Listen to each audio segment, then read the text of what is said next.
Tri-nation সিরিজের উদ্বোধনী ম্যাচে আজ মুখোমুখি হচ্ছে চিরপ্রতিদ্বন্দ্বী দুই দেশ আফগানিস্তান এবং পাকিস্তান।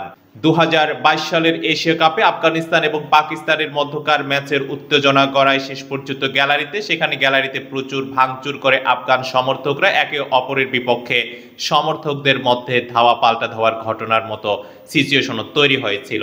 স্বাভাবিকভাবে এবার যাতে এ ধরনের কোনো অনাকাঙ্ক্ষিত ঘটনা না ঘটে তারই ধারাবাহিকতা রক্ষার জন্য উভয় দেশের সমর্থকদের আলাদা স্ট্যান্ডে বসার জন্য ব্যবস্থা করা হয়েছে। অর্থাৎ একই স্ট্যান্ডে উভয় দলের সমর্থকরা থাকতে পারবেন না এবং যদি তারপরও ঘটনাক্রমে কোনো ধরনের সংকট তৈরি হয়, সংকট মোকাবেলা করার জন্য আগে থেকেই নিরাপত্তা কর্মীরা সচেতন থাকবেন এবং উপস্থিত থাকবেন স্টেডিয়ামের গ্যালারিতে।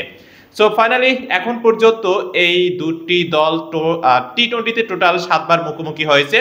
7বারের মুখোমুখিতে পাকিস্তান অবশ্য একটি জয় বেশি পেয়েছে, 4বার তারা জয় পেয়েছে, আর আফগানিস্তান 3বার জয় পেয়েছে। স্বাভাবিকভাবে আরব আমিরাত, আফগানিস্তান এবং পাকিস্তানের মধ্যকার ট্রাইনেশন সিরিজ একে অপরের সঙ্গে দুবার করে মুখোমুখি হবে এবং পয়েন্ট টেবিলের শীর্ষে থাকা দুটি দল আগামী 7 সেপ্টেম্বর ফাইনালে মুখোমুখি হবে।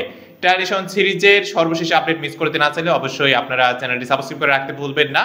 ট্রাইনেশন সিরিজের লাইভ স্ট্রিমিং যদি মিস করতে না চান, স্কোর আপডেট সহ live streaming BD sports show YouTube চ্যানেলটি সাবস্ক্রাইব করে রাখতে পারেন।